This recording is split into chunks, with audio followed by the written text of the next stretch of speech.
up and do my thing. I want to get into it, man, you know.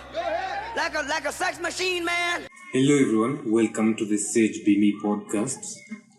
We are in the no safe for work section, and on today's episode, it'll be thought-provoking. We'll agree, we'll disagree, and we'll have fun. I hope you guys will have fun as much as we do. Anyways, guys, why don't you just shout a hi before we start? Because I think everyone is not new in the panel, so there's no need for introduction. Hi. So number one, we will agree that women are more complicated than men. We will agree, or we wouldn't agree. On what basis? It depends on the situation. What basis? In relationship aspect. What matters in a relationship? I will agree. Which matters? That women are complicated. What is complicated? Of course, Mrs. agree. You wouldn't agree. Women Something are not that complicated. You can't understand, I guess. Yeah. Would you agree that women are more complicated than men? In relationships. Women are not complicated. They are completely simple. They are simple. You can completely understand. You'll know she wants this. Okay. It just depends on the woman, honestly. Because not all of them are complicated, as I'm saying it. I also think men are as complicated as women. Yeah. In which aspect? Sisi, when you mesema ati are they simple? Unajua this is what they want na you don't know. Hakuna mtu ni mind reader. So as long as none of them are communicating, whatever tuseme wote are complicated. I think the reason I'd say men are complicated is because hata kama yes, men were more withheld with their feelings. When they do communicate them, they communicate them directly. And I feel like women don't always do that. And I'd like to clarify, by women I'm not saying 100% of women. Like, of course, there are, and I have interacted with women who are like, wow, that's really direct. It's just wear that much. But I feel like most of the women or girls that I've interacted with are very direct. And they sometimes, the reason I say they are complicated, they sometimes feel like you should know something. You should read their mind without them telling it to you. Yeah. That is why I would say they're complicated. I find it as inhuman. And that is true. Yeah. So hapo kuna wenye tumekubaliana na kuna mwenye amekataa. Hakuna mwenye sijasikia jibu yake hata.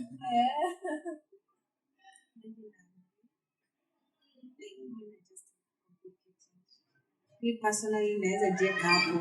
I'm complicated. I expect someone to behave like this. Like unafaa kujua na kuanga hivi.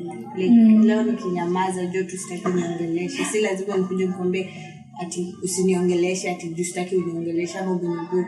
Niache unafaa kujua. So yeah. We are just complicated most of this.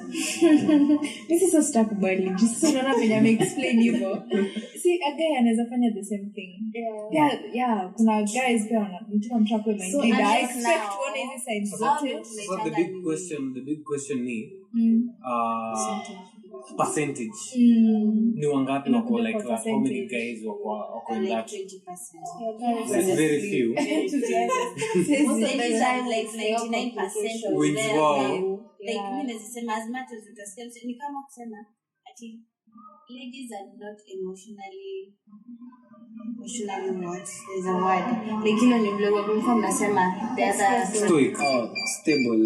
No. Stoic. You remember the ladies are more emotional. Yes. Yeah. It's like saying ladies are not emotional and then I'm like no, we are not. But in real sense, tunajua personally we are, but we don't want to accept that. Like, so Italy we are. Actually, nilifika home after your podcast and I got to thinking, it's other see men hawakwangi emotional, it's that women express it a lot more than it feels like they're more emotional. So I think they're actually a lot more expressive. They express everything from how it makes them feel, how it looks like, how it goes on here. Kila kitu. It's actually ironic that they do, and that tuna feel like ni complicated to sometimes they don't express it in a way that literally guys like nikafanya umeambiwa unafaa kutoa kitu hapa, unajua kwa nini ndio, lakini wewe bado hautaki kutoa because utakuja uambiwe the same thing but utaona ni kama ha make sense but your statement is so simple but complex at the same time.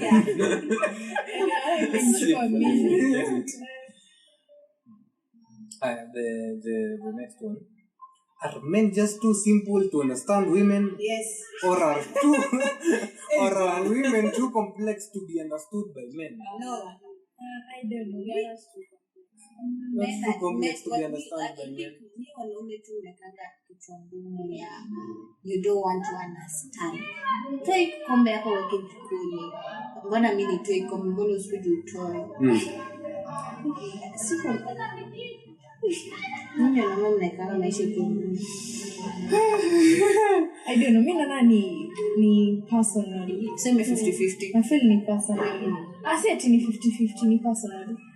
Kuna venye mtu akona experiences zake. So, anaweza kuwa but kuna zile vitu unafanyanga like all of them watafanya like that one behavior like towel to is a couple like hang from yoga or something. Kuna ile kitu moja they will always do ili inakuanga like most of them do. Nikiingia kwa nyumba alafu nitupe nguo hapo penye natupanga kawaida. Unaona, alafu unataka kusema like ina depend. Si kila mmoja utapata tena chukua na gatingo na family atatupa hapo basically just to see what you're going to do. Na anajua tu personality na sisi kama amegrow up akitupa hivyo na mtu anamfanyia hivyo. Wanasema unajua nafaa kuconsider your perspective. Lakini pia nafaa kuconsider ile perspective ya nilimwambia by that stupid because hata mimi nililelewa differently na vitu zangu zinafaa. Sisi ndio nafaa kukaa chini compromise. Yeah. I feel like in tidiness the untidy one should be the one to compromise. Because hapa kuna in between. Kuna venye mtu wako tidy ata compromise na wewe untidy because I can't really say it's just it's a state of okay, it's easier for you to at least put some effort into putting this in the right place. Maybe in the case of towel hautaiweka kwa rack hivi na lainisha but at least put it on the rack. Even if you throw it on the rack instead of umeoga unaiachilia kwa rack. Unajua I feel like it's baby steps that zinafanya okay, alikuwa anaiachilia kwa floor, leo ameiachilia juu ya rag. It's an orderly but it's a step in the right direction. Umejaribu leo baby. Sasa unajua ile kumgombanisha ile yani unaanza kuanza umeacha towel tena. Hiyo sasa ita make it work. Actually I don't think so because before the baby steps zianze lazima you repeat it. Na okay, mimi nasema personally I think I shout a lot like you come here but they come to peleka huko and then you don't do it today and then you leave it tomorrow and stuff. So for my kama mimi when I do to my sister mwenga but they try kwa peleka na stuff better. So you always repeat. So at sasa hivi amerudi sasa kutoka shule yako like hii kombe ifai kwa inafaa kwa sink. No like because anajua if I leave it here I'll get umeshautiwa. But sijui naona ni kama una try to push your way to someone. Juu personally pia nimegrow up na boys na inakuwa tu a mess. Yani boys naturally wanakuanga messy so kuna time ilikuwa inaniannoy hivyo tunafanya hizo stuff ama hata fanya kama hata tumia sufuria mimi ningetumia kupika hata mwingine tu ama mwiko na nini. So I think ilifika point nikaona pia yako na way ina work for them. Kila mtu akona njia yake. So niliacha tu kusumbana na stuff. Kama mimi ni siku yangu nitafanya bila kutaka. Yes, siku yake afanye. Huyu hataki hiyo mchezo. You're like, don't try that. Don't do that. My brother is untidy. Ni yule mwenye anamkaa vile unasemanga wewe unaamka una brush na Safia anaweza mkaenda nje stuff, right? Imagine you just have to follow what they say. Ama kwa hiyo nyumba tutaka kwa amani. It doesn't matter whoever you are. Hata karibu matter babangu karibu mabebe unajua ukikuja kiatu yako weka hapa na socks zote kwa rack ndani because even not to fresh socks zako ni a lot of work. But nasema personally we actually go to bossy. I prefer that because if I'm at peace inamaanisha all of you at peace. Wale unasikianga wow. You hear happy wife, happy life. Wow. What are talking about? If I'm at peace, you'll all be at peace. That's umenifanyia hii at least tuseme sufuria ugali kwa ni ile moja kuna ile sufuria ugali tumieni hiyo usitumie ile ya kupika nyingine ati use that one Kwa nyumba yangu watakumaliza hata kwa my dad hadi kwa my brothers. My dad utakuta ametumia sufuria nini ugali kupika nyama. Amekaranga nini so utamaliza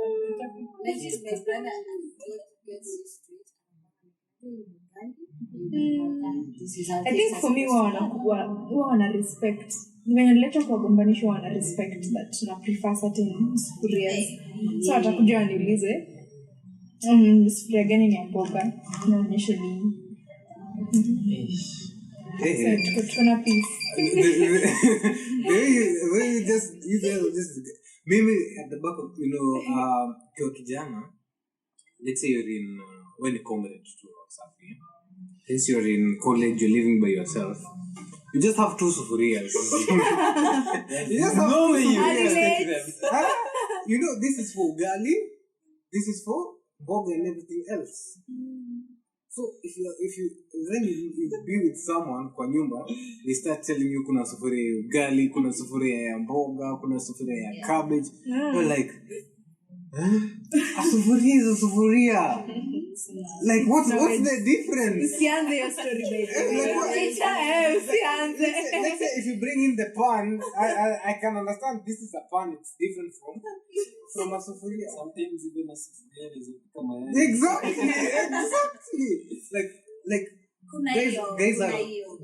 guys are like as simple as that like cha muhimu ni we are eating nikipika ugali I have one sufuria nikipika ugali kama nipike nyama tutaumia so I'd rather pika the meat nipike mboga kwanza alafu ugali baadaye washes sufuria alafu exactly me now that inanisumbua sana nasema like uwezi kuja like useme you're coming over and then unataka ugali ukichukua the rocks imagine nakwambia as much as naweza kuwa nice na yes ugali no way ugali and then hizo zingine unaweza tumia kupika mboga but kuna pan ya mayai but uwezi chukua tu ile sufuria ndogo yenye inachemshanga maziwa hapo alafu kuja kupikia ugali ama upike nayo mayai mimi kwanza hata sitakuacha ingie kwa kitchen acha nisidanganye kukaa tu ngoje food yeah allow but kuna zile tu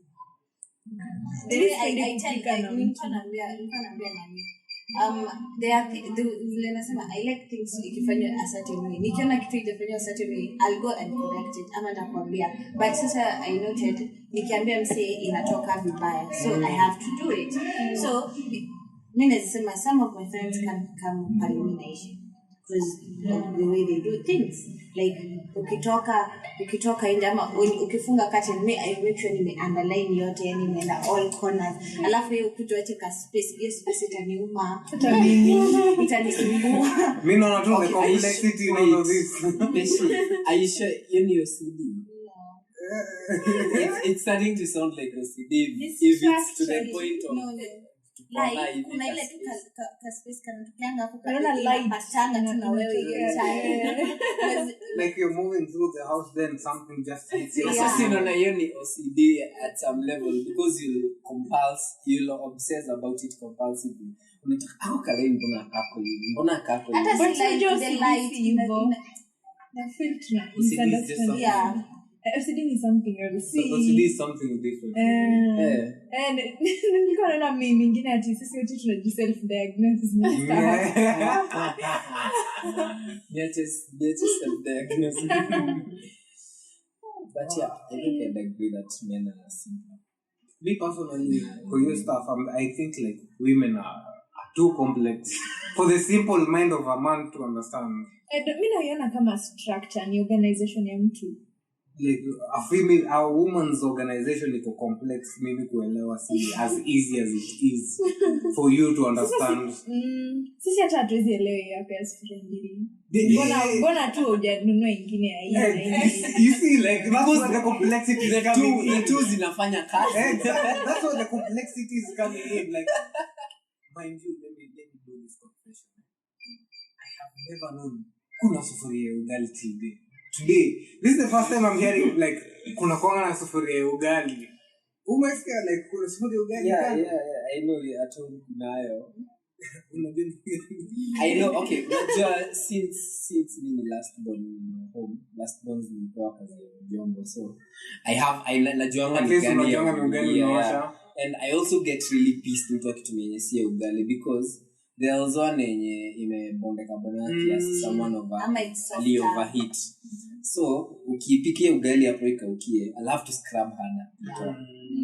So I get your point, but the reason nasema men is simple is in that case najua kutumia hiyo najua nitaambia watu me, but I can also adapt such that when nilikuwa uni I had two sufurias also.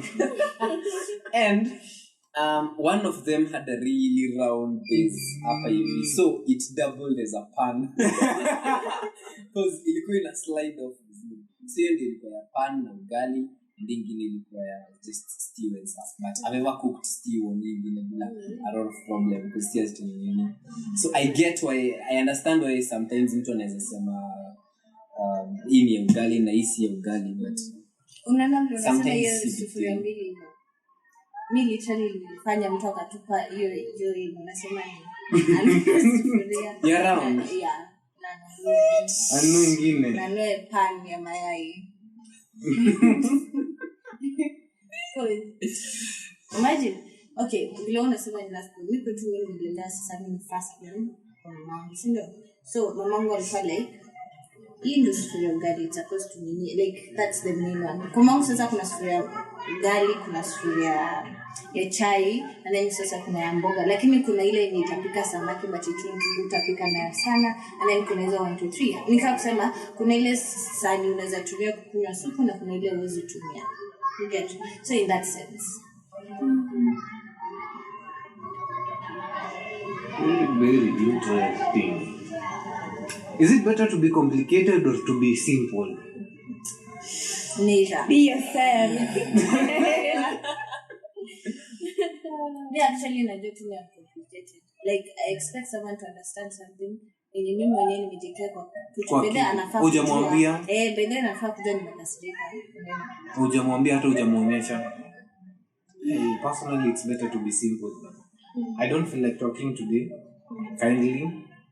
It's very hard for a lady to tell you. I am not in a space to be doing ABCD, but why? Mbona uogope? Okay, like the reason I'm agreeing with Sage is that I believe it's better to be simple because sometimes unaweza ambia mtu bebe leo sijisikii kuongea, and I feel like that should be okay because tunaongeanga easy times zingine, so ini wawa the problem with telling someone that anaweza react vibaya au ni kama umemkosea or something like ama even the tune nilimwambia nayo because ile vile unaweza amka asubuhi. Okay, you bring tone up and hata umeongeza calculus. So what would be a better way to convey such a message? Mimi naweza sema mimi nishaambia a number of people size just keep kuongea.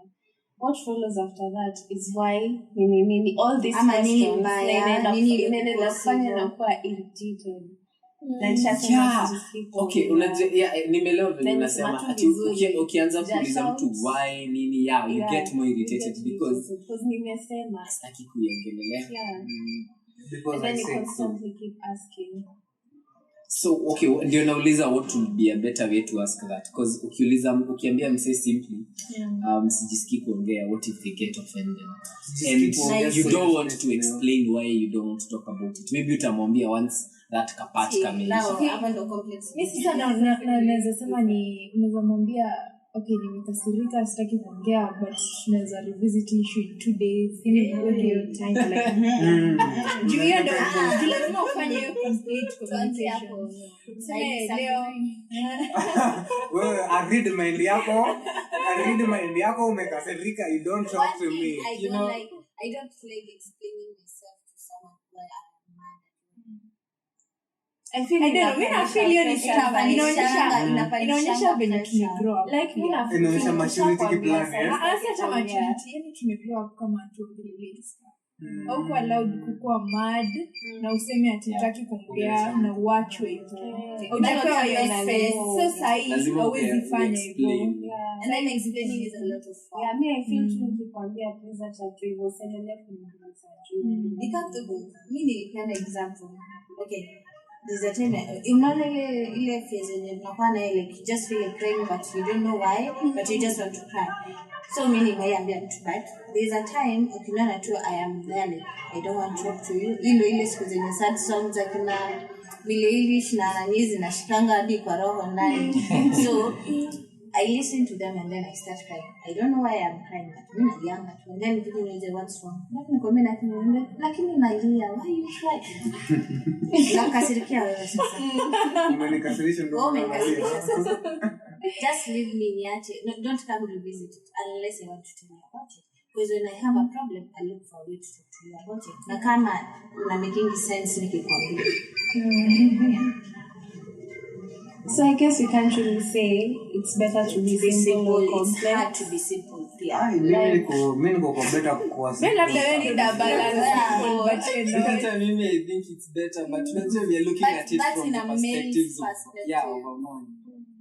na pia self mimi unajiona uko simple maybe uko simple when unafikiria actually tunamesha na skills gani like the general kind of way like kama nataka kukunywa soda it's simple niende ni buy soda sasa nianze kusumbua huyu au anataka soda nienda kwa huyu nataka soda I go to Crispa hey Crispa soda like I'm complicating the whole situation if I want soda and I don't have money nichangie mbao so soda like as simple that's the simplicity that I'm talking about. Okay. sasa unataka kusema women tukitaka soda No, actually, hata mimi yake ina complex way. Tutumie example. Tutumie tu hiyo unataka soda. Okay, nataka soda. Unataka kunywa soda? Lazima ni convince unataka kunywa soda ndio tukunywe wote ndio. Mbona kishitu ndo anataka kunywa soda, mbona si mimi? Unataka kunywa soda? So nataka soda, unataka? Pia wewe unataka soda, unataka gani baby? Wewe ndio pineapple, tunakunywa blackcurrant, tunaenda na hiyo. Hivyo. So being simple for me I think it's also hard. Vile umesema it depends pia vile you grown up. Yeah, honestly, it depends with the person, Yeah. experiences I think people are just inherently different. Yeah. Simple people will never understand complicated people, and complicated people will never understand why simple people are so simple. So maybe it's better to be simple if people understand the simplicity without being complex. Compromise too. Oh, there's this question that I asked you. Have you heard of the term stoic? I'm sure, Saizi, you've heard the term stoic. I'll repeat what I told you guys about stoic. Stoic emphasizes on the virtues of reason, self-control, and fortitude. It teaches the individual should accept what cannot be changed, and focus on what they can take control of, and achieve inner peace and tranquility. That's basically stoicism. So, stoicism most of the time is applied to men in the sense that they easily accept what they can't change. They like, I've tried to say hi to her, she's like, he's like, okay, I'll go to the yeah, there's those who, you're not talking to me, kwenda huko, they start throwing abuses left, right, and center. But at the end of the day, they're like, at the back of their head, come rain, come sunshine, it will be like that. And they'll have to accept it one way or the other. But if you tell a woman, I'm single and I don't think I'm dating, they take it like a challenge, bana. I know where I can get you. Yes, there are those kind of men, but most of the time this happens in this other side. So, why would they encourage women to be more stoic? Because sema men pia wako straight. Yeah. Juu sasa unajua ile kusema ati amekataa. Sasa inamaanisha hiyo ni one of these experiences. Ita shape venye ata approach the next person. Yeah, so yeah, sisi sema ni nini atakuwa straight yani amekubali ama nini itamu-affect but even sasa they just don't carry to the next person atakuwa nani itakuwa a wound for them. In what aspect? That last part of the question, why would they encourage women to be more stoic? Why would they encourage women to be more So stoic? does it mean that Sisi we don't accept things easily? Really? exactly. Unaona hiyo really? No. If I may need your swali, then you know why women would be encouraged to be more stoic. I guess stoicism, I guess women have stoicism in them. I think what the question implies is that it's more in men. And the reason I would guess is from the explanation, I feel like women. I'm trying to imagine the responses to this in the to me. I'm trying to imagine conversation yote kwa kichwa. So the reason I'm saying this, and I base this fully on my experience with most women, is because sometimes women don't really accept what's going on without.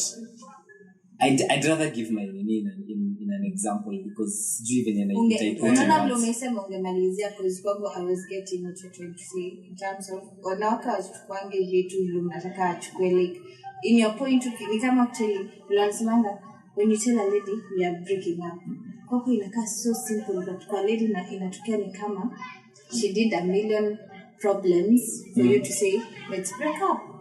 Yeah, okay, that's one example, but that's just a small part of what I meant. Let me give an example because I think examples work better for me.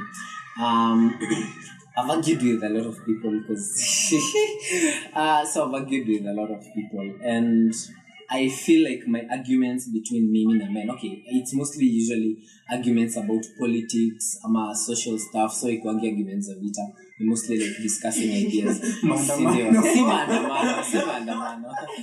And from what I have experienced, I feel like men usually approach arguments like, I want to pass my point, okay, I want this argument. But for women, I feel like women approach arguments like, I want to be heard. And if I may give an example, I have argued with my bro and tuna argue about he point. Now walai conversation yote itakuwa about he point. Tunaongea he and at the end we end at this point. Haijali kama your feelings have been hurt, haijali nini, but I've proved you wrong and this is the answer to the argument. And I've also argued with my mom. Pretty sure my mom escape podcast. I've argued with my mom. And my mom, when you argue with her and she's wrong, the conversation will shift to how it made her feel. Not the actual. Yeah. So you see, at some point argument inachakuwa about we are solving this problem, but sasa inaanza kuwa okay, sawa, hii problem hata achana nayo, mbona unafanya hivi? Ninasikia hivi sasa. So ndio maana I feel that's how men are usually more stoic, from what we understand from the definition of stoic. I feel like nimejieleza better than an example because maneno they just refused to nini. Yes, it's okay. sidhani na insist na point yangu sidhani naona yani ni encouragement for all of us to let go of hizo vitu tuwezi control na nini to deal more na vitu tunaweza control. Sasa unaonanga watu wakipost hizo vitu za excuse me, hizo vitu za boys nini, I shouldn't say this, comrades kukosa pesa na baba ndo wanachukua the girls. So as long as kuna those tweets na those memes about it, inamaanisha ni kitu na affect na ni stuff hawezi control. So badala tu wakae nayo, yani you just focus on yourself, your relationship ikuje ama yo manzi kama kutaki anataka mtu wa pesa, it's okay. Yani siku inakuuma hivyo. See, inamaanisha being straight inamaanisha that is the ideal reaction for them. Inafaa kukua hivyo. Go to just another thing, hawezi control another person, you go out of their reach, but that's not the case. But in such cases, I feel like when such ninis are kind of reversed, men kind of let go easier than women in that case. Because you can imagine, or at least they appear to. That's my point. They appear to have meaning. But so on hiyo yote ina go back to the point of women being more expressive because mwanaume asha accept hii kitu inaniuma na hii kitu you don't accept, mnekanga ndani alafu unaenda kuchochana na mabuzi wako ndio kina kibe. I have accepted ule mameniacha do ameendea mbabazi venye kona do lakini 1 2 3 and 4 inakuuma ndani lakini bado you're looking for justification. On this point inanikumbusha that na venye ina affect that wamendea wa baba and stuff. Yeye ndo mtakuwa wa baba next. Na bado mtarudia this. That's the thing here. Ame accept unataka wa baba. So he works to become wa baba. You're doing that to make yourself feel better. You're not getting the picture. Ukisema hivyo, you're not getting the picture. The picture is mimi nataka huyu msichana. Sawa? Since I want Hannah, the only way to get a girl like Hannah is to make money. Kwa ajili Hannah anapenda nani? Watu wenye kuna pesa. So I accept that siwezi kapata Hannah saizi. I can get her in the future, sometime in the future. Lakini hapo uone Hannah atakuwa 30 kama wewe. I will go with someone who has her attributes. They accept sitakuwa na yeye, but I can get someone like her. But the fact that unaenda someone like her inamaanisha uja move on from your stuff. No, you're not getting it. And I know, but like it's the point is, you know the attributes. You look at it in this kind of way. When you are 30, you're not as okay. Si kila mtu wako hapo, but kuna wenye wako hapo. You'll not be as beautiful, as energetic as you are when you are in your early 20s. So yake enda kwa a younger person, he's winning even more than vile uko 30. Kwa ajili at the same time ukiangalia you when you are 30 utakuwa ukitaka nini? Shamba. Naona huyu anataka tu viatu. So like it's a win for her. Like ule mtu mwenye alikuwa anakubaia viatu. Sasa hizi unataka shamba. Where will I be winning? But sasa ndio exactly that's the point I'm trying to put to you, yeah? Where will you spend your time at that point ukajienjoy? Sasa this time is me that I'm getting to enjoy myself. You get? Lakini mbona unaona wewe ndio enjoy? Exactly. It's the point that many accept you will go have fun right now. Many can delay my time for my enjoyment. That's the major point of it. Like I accept that this is not my time. It's not necessarily like me, Hannah. Yes, I like Hannah. She's pretty and stuff. But since I can't get her, I can put myself in a better position where if I have a chance or get an opportunity but on a girl like Hannah, I'll be comfortable to deal with her. You get the picture? So that's the tukisema like a guy easily accepts new design yenye. For a guy, for him it'll be quite atakuwa zile za like fine, this has happened, let me put myself in a better position than where I am currently. But for a woman, if it's a woman, it's a what or I don't know, there are girls who are like, I don't know if you've seen the memes, since you find the guy cheating on you, you go cheat on him with his friends. Alafu unapata guys go on a celebrate. You smash. You're thinking like you're cheating on him, but him on the other side is like, did you smash? Yes, maybe anaweza kuwa tu ndani, but at the same time bado ako like, my boys are having a cordially. I'll tell you this for free. Guys out there are not having sex. They just are selected groups of people that they keep on smashing back to back. So that's the likes of like Vile Crispa was trying to explain to you, like guys will easily accept this, like, oh damn, I'm cheat on me, so I'll move. For a woman, cheat on me, wacha tu najua penye nitampata ndakana yeye, lakini huko kwingine I'll show him wonders. Si wote, but kuna like that group. But I feel like okay, you're easily like stoic in the charger too, by the way. Your stoicness, I think it might it feels like it might have some adverse effects in the long run, because it feels like you don't either you don't get to feel a lot.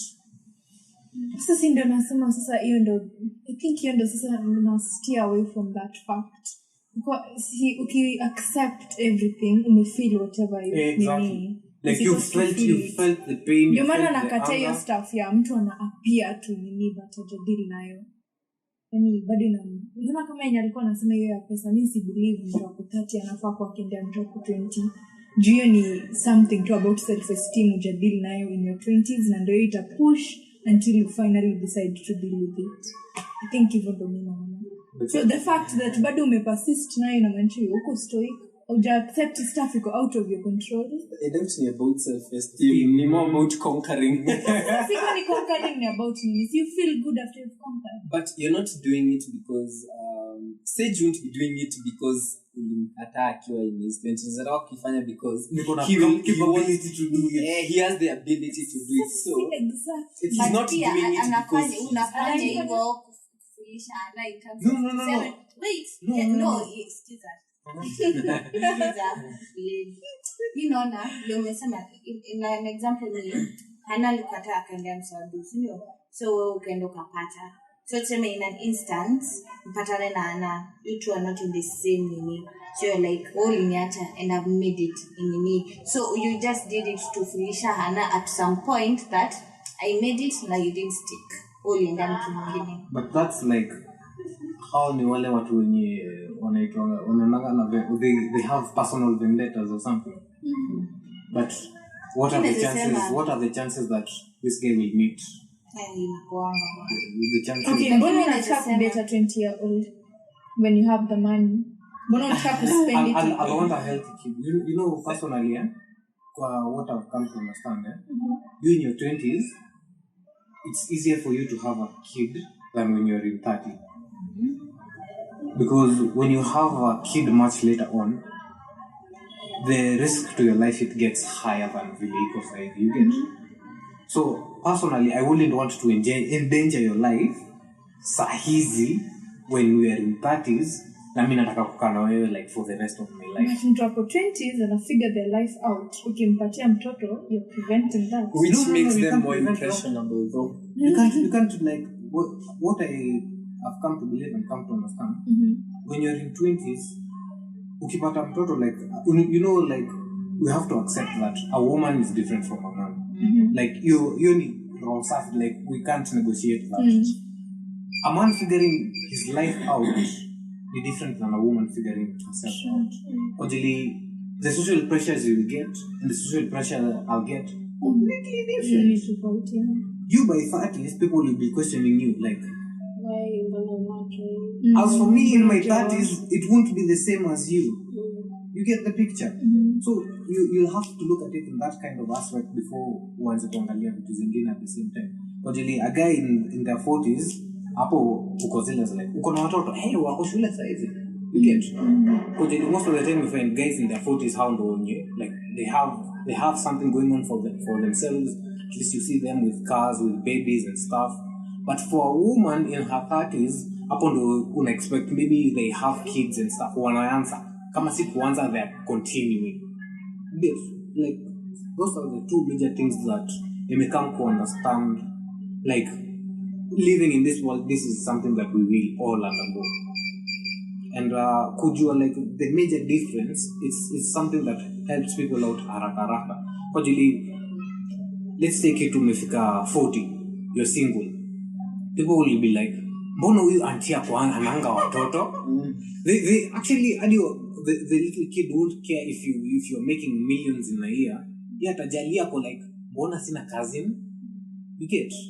Like, that's a thing that I think we should be looking at and trying and understanding better.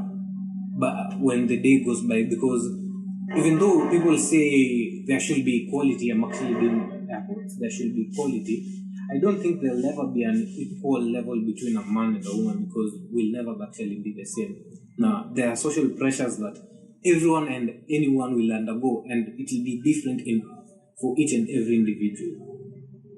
I hope we may get point across. So if we start saying, oh, a guy in his 30s, now a woman in his 30s, like, these are completely two different individuals. Now, in a way, you can't look at it in that aspect. You should look at it, if this is a man, it's a man. If this is a woman, she's a woman. Pia hata ukiangalia hata in terms of age, mimi naona a ladies on her 30s atafikiria vile alikuwa 20s, like vile anasemanga, unaona vile anasema we are different.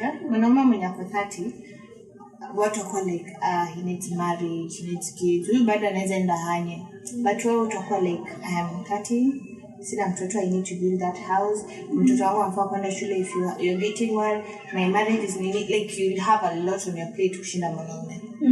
So itakuwa totally different. But mfika juu one thing led to another.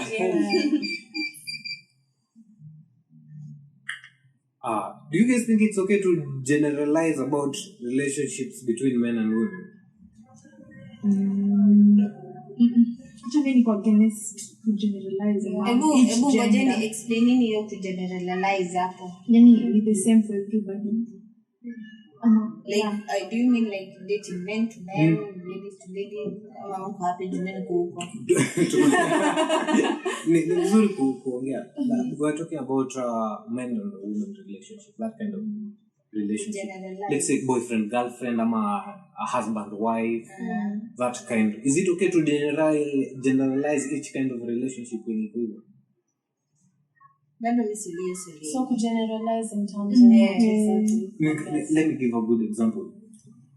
That people will say men are the same. In actuality, men are not the same. The people will say women are all the same. In actuality, women are not the same. So is it okay to generalize? Say, all men are the same. All men are dogs. All women are 3 or 4. No, I think all women are complicated. Come on, negative. Generalizing in the negative aspect, yeah? Generalizing in the negative aspect. It's okay. Some men are trash. Wow.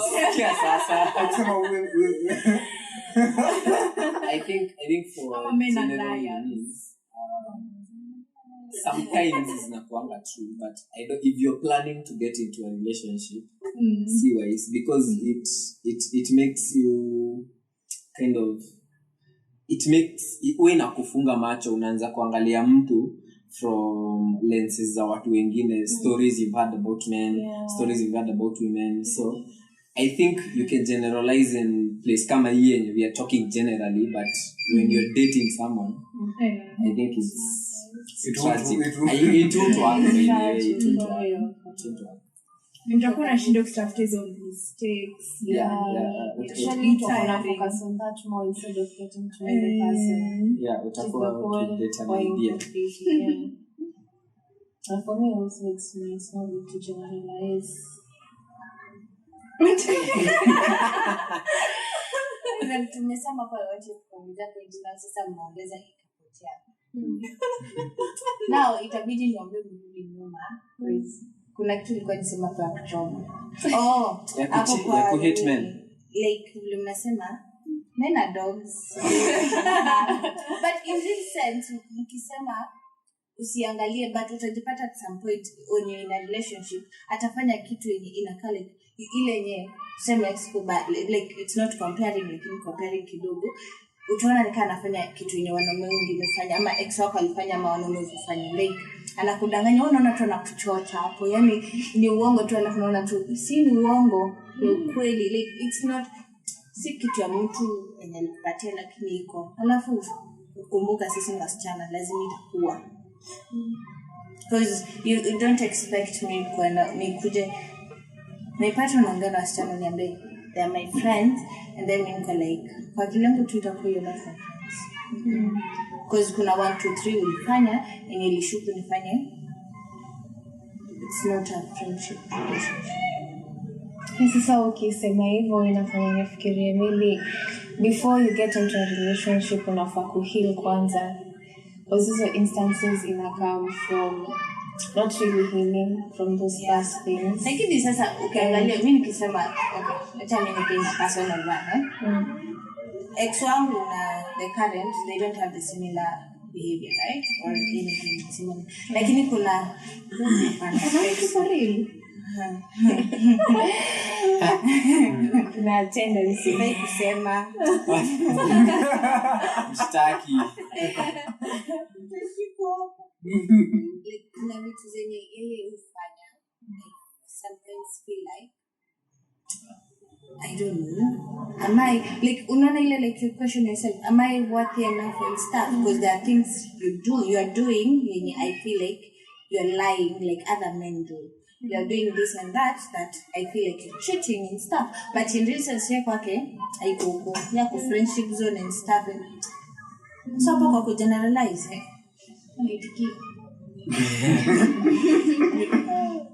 But, medical plan.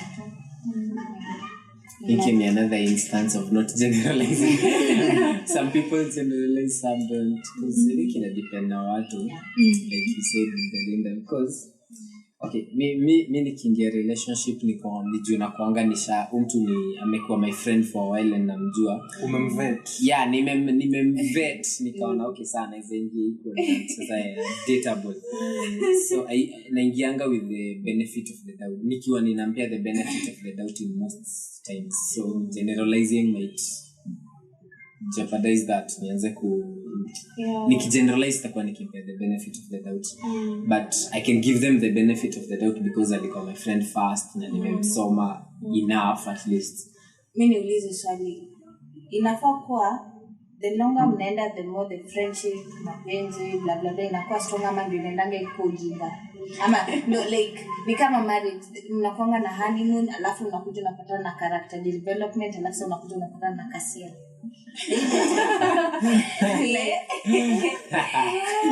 There is this. Is it that?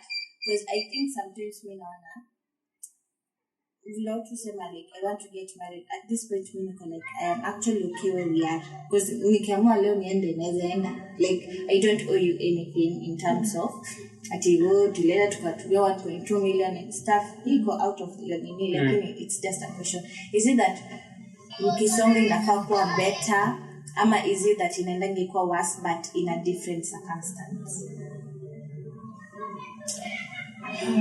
like when you're in a relationship for too long is it that mnakuja mnazoeana sana inacha kwa friendship you're seeing things you're not supposed to see ama is it that it's all in your head wewe personally you can take you can look at that in a friendship kind of aspect before when into a relationship kind of aspect. Because With most of the friends growing up, actually, okay, I was having this conversation with this girl Kwasim, and she was like, high school, if you were in boarding school, was one of the best experiences you could ever be in, because you're with people. It was like kind of like marriage. These people who you're with, you'll be with them. You'll get angry at them, wake up next to them, you'll be with them. In class, you'll be with these people. It'll be terrible for a month. You'll make friends after that month. Then you'll get into more arguments. You get the picture? Like, kuna that up and down. She actually explained it to me. I got it. Like, if you're in a relationship with someone for like 4 years, you're with an idiot, you're with a smart person, you're with an idiot again, then you're with the smartest person. It's that kind of an experience. So if you look back in your life, you compare that high school life with the people who you're in. Hopefully you are not a person who moved schools as much as I did, because I didn't spend much time with the people who I was in from Form 1 till Form 4 because of my switching. But for you guys, I believe you guys stayed a bit longer than I did. You already know. You already know. So, how would you guys who spent a lot of time with people, how would you like answer that question? I need nionyeshe something different, because I think sometimes I think something different from what I'm saying. Because when I look it in a friendship perspective, endelea. no, as in friendship, tunasema we are all good and stuff. Ama that's in my mind, yeah. Like, the more I try to explain it, it's more complicated. But in friendship, we are all good and stuff. But does it mean, like, if you want to get into marriage, inamaanisha it's going to be complicated? I mean, endelee kuwa rahisi, ama unaona tu mtu anakaa kukuwa nayo jisikie nika unaweza mnyonga the next minute? Me personally, what I think, hakuna certainty. You shouldn't be expecting that it will be like this. But how unaweza taka like it lasts more than that? Because in ile unasemanga, this is a relationship I don't want to let go because of 1, 2, 3. But at some point you need ile. Okay, kuna kwa relationship yangu. Okay, personally I'd say this. If I want Hannah to be my girlfriend, from day one, I'll be working towards building that relationship. When I get her to, say me and Hannah are currently dating, it'll be in the aspect of, fine, what will I be doing to maintain this relationship? That maintaining will never stop. It'll always be there. I'm always trying to maintain this relationship. I don't think there'll be a time where nitalegeza kamba. Like, kila time Hannah will be keeping me on my toes, I'll be keeping Hannah on her toes. Umetaka kusema you'll do the same things that you do, yani to keep her. Okay, not really the same things, but I'll do things to keep her. Yeah, I'll do things to keep her. If she asks, maybe she's like, I want chocolate. Like she's on her period and she's like, I want chocolate, and I can't provide. Tamdanganya kidogo tu. Don't worry, I'm thinking of ways that I'll get you chocolate. A week later, maybe that's when I get the money, I buy her the chocolate. Yeah, then that's a way of maintaining. So inamaanisha men, when they stop tuseme nikichukua in your perspective, uliingizwa box the one, ukiendelea kusonga that in a certain way, they go wakienda wakichange, and then you notice them kama msichana, and then inaenda ni kama you feel this person does not appreciate you. Naelewa kitu nasema. I feel naiangalia too complex. Ukisema hiyo venye mtu alikuingiza box and then akaacha kufanya hizo vitu. Ina feel a lot like love bombing. Like I'm giving you this much flowers, yes, chocolate, yeah. and everything. Dates. Then like Yeah, I like just- is it that just or chill. party is it that hakuna kitu ingine ina make it feel like more adventurous or something ama hiyo tu the as person is it are you anaamua kufanya expecting? hivyo. I think sasa hata hapo hata get to know you. Ametaka to feel this Maybe to rush of just emotions conquer ama whatever kukonka. he's trying to achieve. Like, Alafu pata tu. sasa since ushaingia box imeisha kwake. Yet again, you could look at it in this I kind of think- aspect. Nataka to stay in a man's perspective. Yes, again, Hivyo if it- tukiweka hivyo pia ina make sense but pia nataka kuelewa because mimi naonga sometimes mimi sielewi vile wanaume hufikiria. So I'm going to be as patient as possible to listen. Anaitwanga hivyo, hiyo regina yake by the way. She's never really is. So yet again you could look at this, you can look at it in this kind of aspect. What is the guy actually doing apart from being in a relationship with you? Kojili, like, I can do this to get you in a relationship, and then I see like, hey, Crispa bana, msaidie kuchanga. Kuna kitu inafanya. This was what was happening before like we got into a relationship.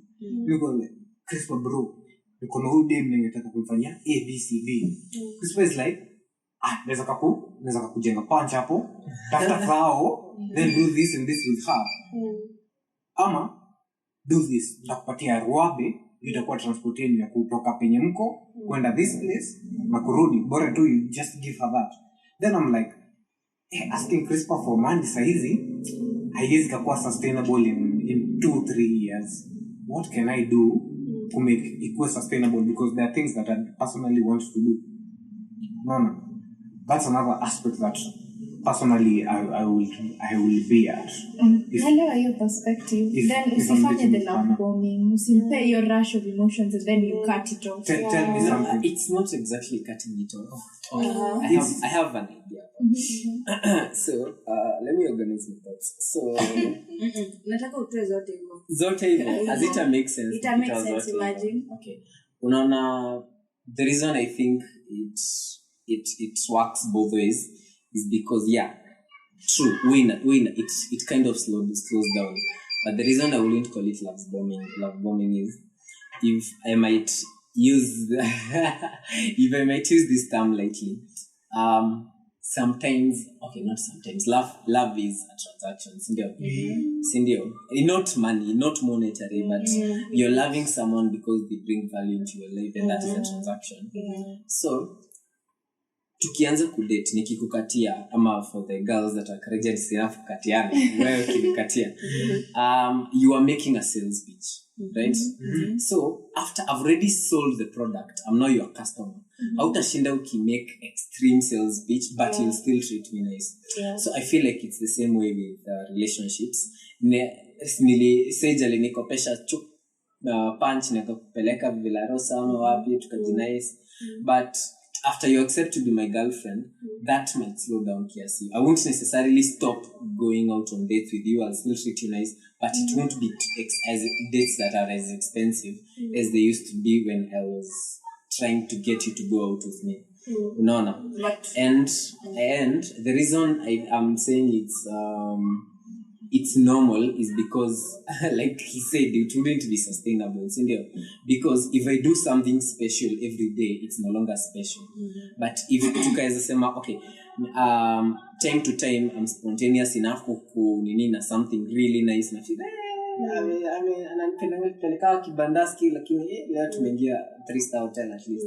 Unaona? So that's one thing. But again, I also feel like it slows down to the girls maybe, and it's okay.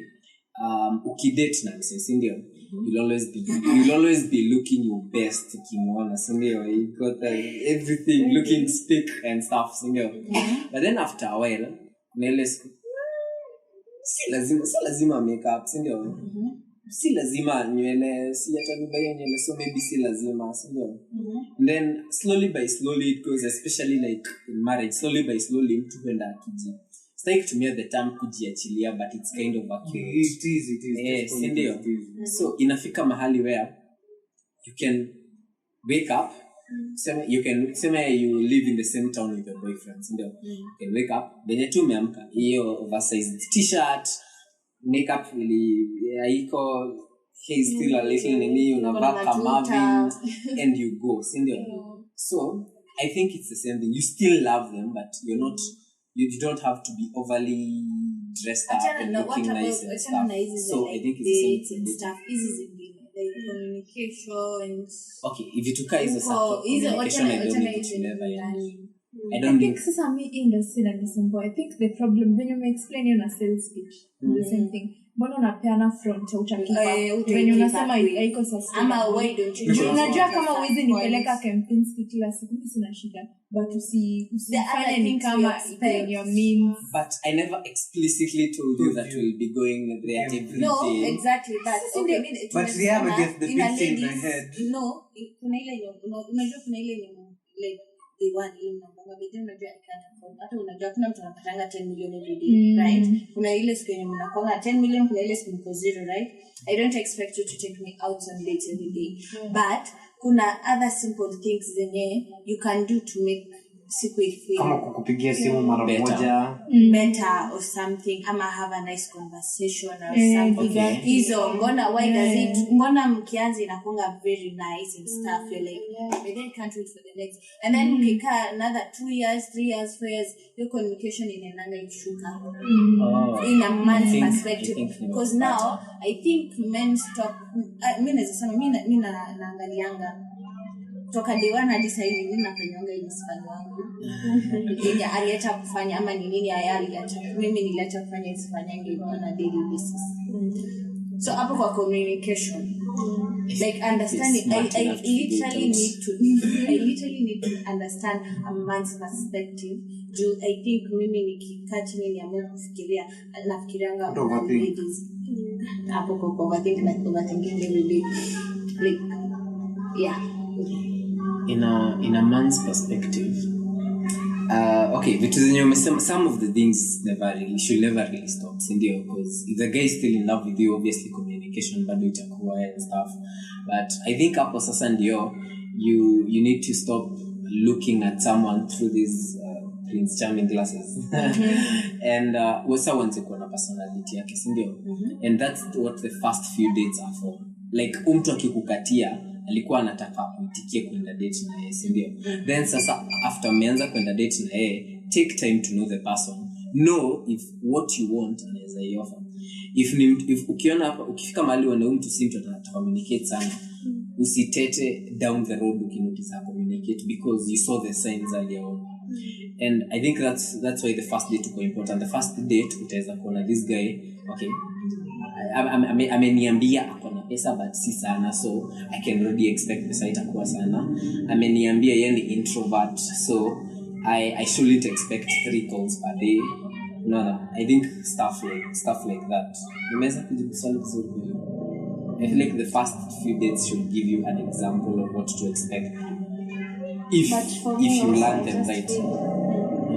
Honestly, the best and simplest thing to do is to just ask this person. Have that conversation with them, try kuelewa. Because unaweza pata maybe ameacha kucommunicate hivyo na ako sawa, like mimi naona ako sawa, but wewe in your head like you're in your head like yeah. So the best thing is to just express this need that you need. That's the only way. Why at they stopped. You'll have a peace of mind. Like they'll touch up over things. Because personally, if you ask, so that's actually interesting. So many problems there's a solution of police, but sometimes you try to I know how to ask. I think that you're not getting the answer. I think maybe you have an admin. So you should look at it from see the answer you want. Yeah. Need the answer that is actually. Like in come and answer, it makes sense. You take it from the side, yeah. Unajua personally. That's like a man's perspective. Nataka kuelewa in terms of because mnasema ni men are just simple, yeah. Kama ni simple, sisi tuko complex. Basi imake in a complex way nielewe. Don't forget, tumesema a simple person will always wonder why the other person is complex, and the complex person will always wonder why this person is simple. So don't push it to the point that, okay, I usually tell girls this, my job is not to understand you, Because personally, I'm trying to understand myself. So if I can't understand myself, how the hell do you expect me to understand you? So my job is to experience you as you are. If you're expressive, if you're someone who shouts, if you're someone who's that calm individual who likes that space, my job is to experience that, not to understand that. I can't understand why you like keeping quiet. I can't understand why you're stoic. You're an individual who you've been alive for more than 18 years and above. So how can I understand what you've gone through for 18 years and I was not there? I was actually having this conversation boys. Vile nilimwambia wewe ukichapa coffee pale na mimi nichape coffee hapa. Pain yenye uta experience sio pain yenye uta experience. But tutakuwa tunasikia uchungu. So the major point is to illustrate on what tulikuwa tukiongea about that gasia yako. Your point, get to experience him, not to understand him. Because when you look at it in that kind of way, you will unataka like, atanipatia jibu yenye haita make sense. That's not you experiencing. If you get to experience, maybe you can, maybe, not always. I usually say, you get what you get and you don't get what you don't get. As simple as that. If you get it, you get it. If you don't get it, you don't get it.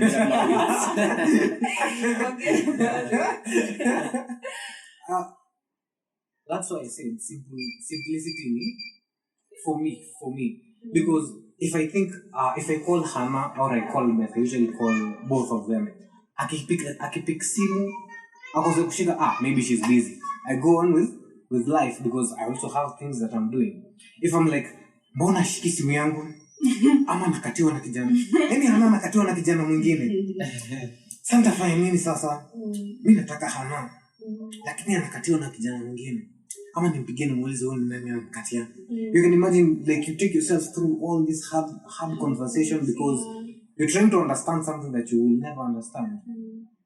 So at the end of the day, do your best to experience it rather than understanding it, because at the end of the day, there are things we just won't. And I feel like it's best to always communicate. It's best to always communicate than assume. Like, we make assumptions that you could try to understand in making assumptions. So it's best to communicate. Hapa tuko wengi kwa wasichana hapo. Niweza swali kila mtu. Cook that current. Listen to go Coca-Cola.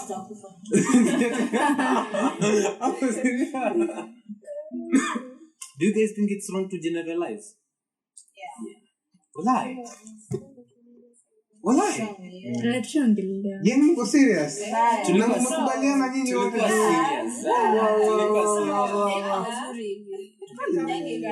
I agree. The first time. I'm actually curious about something. Niliona a videos kwingine and really nice. It's because mini introvert, so it kind of made sense to me. But I'm curious, what do you guys think? Mkisikia mtu akisema they're looking for a partner that can handle them, because mtu alikuwa anasema you shouldn't be someone to be handled, because the person anakudate for peace. So kukuwa na hiyo mentality that kuni handle to be handled. When you go to metal, you already know you are a problem. Instead of dealing with your problem, You want someone else to like. What do you guys think of that?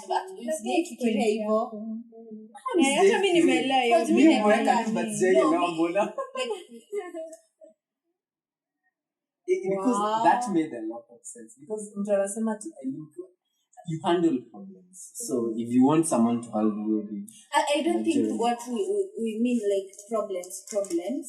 Like your nonsense.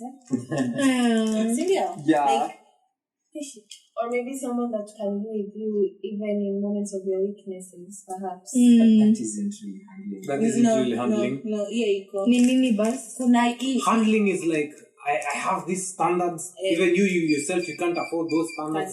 Then you're pushing it to this other person. Like, I want someone who can handle me. Me personally, I want to be going out on a dates to daily Dubai. every weekend. I want to be going out every night with the But girls, and sasa this one will be footing kuna the hii bill. vile huyu ali Yeah, hiyo ndio nilikuwa na. It's I want not someone who will necessarily pay my mother's dates, rent. but mtu akisema handle, it's more of a broad sense, but I feel like kusema hivyo it has a very ultimatum vibe to it.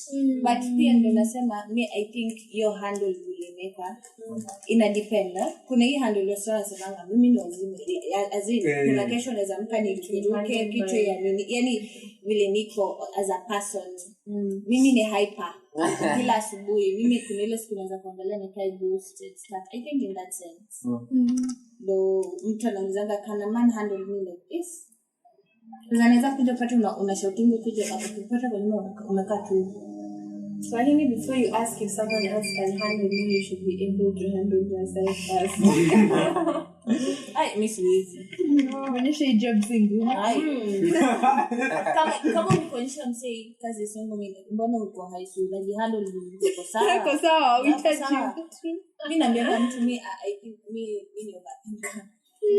overthink a lot. And then mimi nalianga sana. Alafu we say emotional. Lakini nalianga. Is it going to happen, by the way? Is it going to happen? Alafu okay. Mimi nasema is it hard?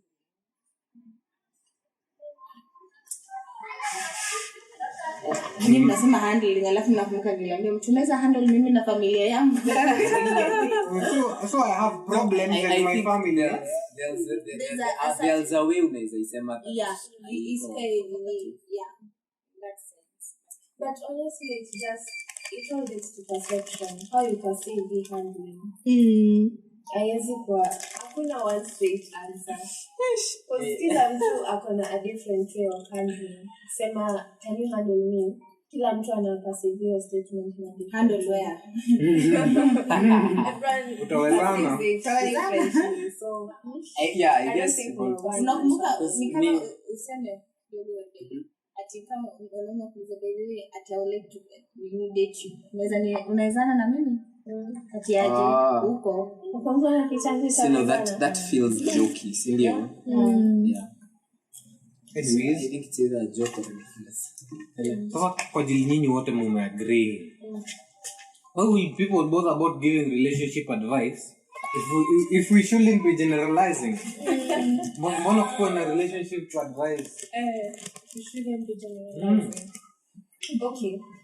Now, is it advices na beliefs na come from experiences za kila mtu differently? Sasa, it's okay. Let me process my thoughts first.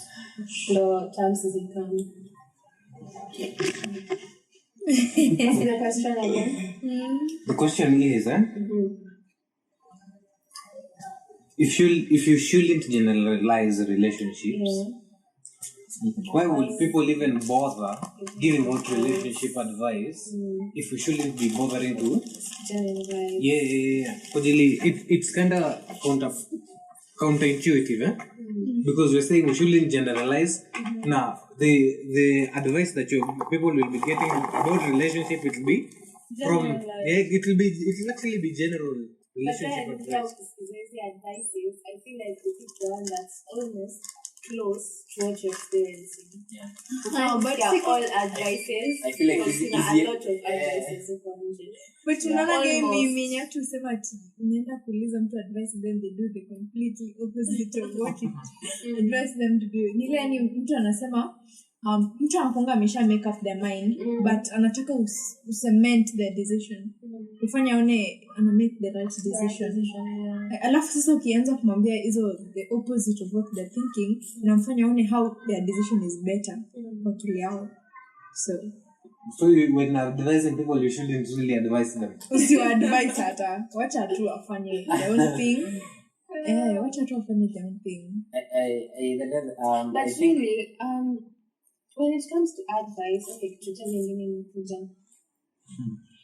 maybe you can teach people about relationships, but then the advice is relationships. Do you can make sense? You know, I'm trying to look at it in in the aspect generalizing, like to make a task stories and generalizing. But you personally, you'll even go out to ask Harper. Like even you, the person who you're saying I shouldn't generalize, you'll go and ask about the relationship. Maybe to your father, to your mother, to your close friend, and you'll go and ask.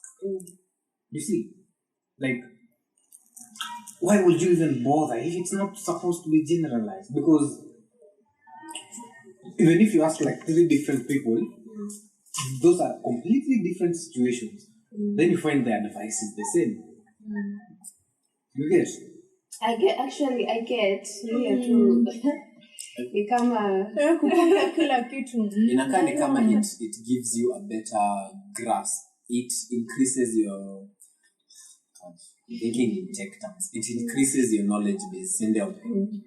Like you said, kuchukua examples from different people, you get a better picture, but it doesn't mean that you generalize. Because, for example, if I Google something, I have the knowledge. It doesn't mean I lose it. I have it. I will need it. So, Nona, such advice, it allows you not to be naive, but it doesn't mean that you will generalize. Let's use an example first. A large majority of girls will say, I want a tall guy. we do Really? Like like a tall guy we do a large amount wanataka. Anasema ujiongelele. Sawa wanataka. Take time.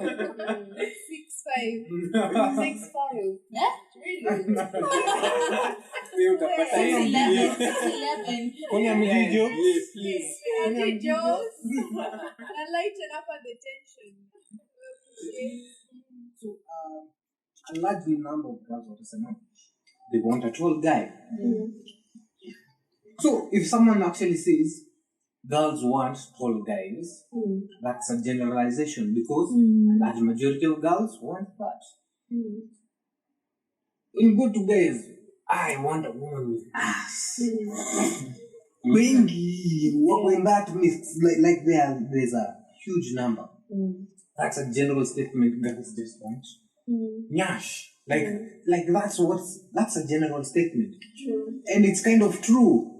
But generalization is bad. In short, iko. Uliipata utaiacha. You can't change that. You can change that. So it's not good and it's not bad at the same time. Because I think sometimes unaona vile unasema It's not yes, wrong it's and not it's not good. right. Yeah. Lakini kuna ile sometimes unaonanga ni kama you're doing something wrong. So unaendanga kuuliza bishop yako nikakuja company ndani ile siku yangu hiki. Unaona? Mimi naweza hivyo because siwezi kata. Ni kazi when you are stuck at something and you want help. Tuseme kwa exam. Na rafiki yako anajua jibu. Utaomba. This is a method you have to and pay ACs. Sometimes you just have to ensure if it's actually something normal or if we are not even supposed to be here. So To check. Clarify, yeah. Clarify. No, but not Confirmation. accurate, but- Confirmation, yeah. And then to confirm the answers. So we've accepted that we're changing our minds. Generalization is not wrong. It is not wrong. Wacha tuseme hiyo ni 50-50. Unajua So it's not wrong. Yeah, it's not right. hata tukiongea tulisema it should broaden your knowledge but it shouldn't influence your decision for relationships. So hatukusema an absolute no in our defense. So this is just a random fact. If you don't know, one of the best-selling books about relationship is called Men Are From Mars and Women Are From Venus. I'm sure kuna mwenye amesikia hiyo, which is completely general about men and women. It's generalizing really wrong. Like this book has sold millions and millions of books because it explains about women and it explains about men. Hiyo antaje ndio ya chini. So like generalization equal to Equal. see wrong, It's not see right, right. it's not wrong. Yeah. So people shouldn't be punished for generalizing stuff. Yeah. Na kama generalize ufai kucrucifyiwa pia. Again, I think It's a we choice. just generalize Like, from A lot the of point this of is gray areas. Unajua pia hiyo generalization pia inakuwa cemented after your experience. yeah. Also generalizing in terms of all of us are humans. Tuna generalized in terms of humanity. and Hata the vile things we umesema go humans, through, all of us so, make mistakes. Yeah. Hakuna mtu mwenye ako perfect na mwenye yuko perfect. Yeah. So ni 50-50. Mimi naachia hapo. But when sasa kama watu akili imeenda. When I give this advice, does it mean that to some extent in all relationships you have some similar experiences for different people? Ask someone who has dated like 2 or 3 or 4 guys or girls. Sema, I saw this and this and this and this guy and this guy and this guy. Like this character trait has been consistent in these people that I think all men are like with this Usiende specific. ukaenda hivi. Wanaume wote weupe. Unasikia? Because mtu mmoja alisema Just yeye hear the last anadate word of that Hata sentence. mimi. Wanaume wote like Kinsley. cheaters. Cheaters. Yeah. I've never cheated. No, all should cheated that stuff. But inamaanisha like vile mnasemanga Kevo, Brayo, Eriko and stuff. All the cheaters. Because of one name, ati because someone alipata alidate Kevo na Brayo, ati they dated. But unaweza pata someone totally different alidate Brian, but he's the nicest, sweetest, handsomeness and hizo zote. So yeah. Ogopa. Be very much afraid. Okay, this one is specifically for women. What's the first thought that comes to your mind when you see an attractive man? At what? The first thought that comes to your mind is you see an attractive man. Me na depend one. Mimi for real, me it's just Depends on But says it, I would Ati like kumwona. to do Yeah, anything. I haven't said fanya anything, but like to what perform. man comes to mind. Mungu anaomba watu. Fanya Ati kazi. Maybe so Thank many you for next this. time. See what I don't understand.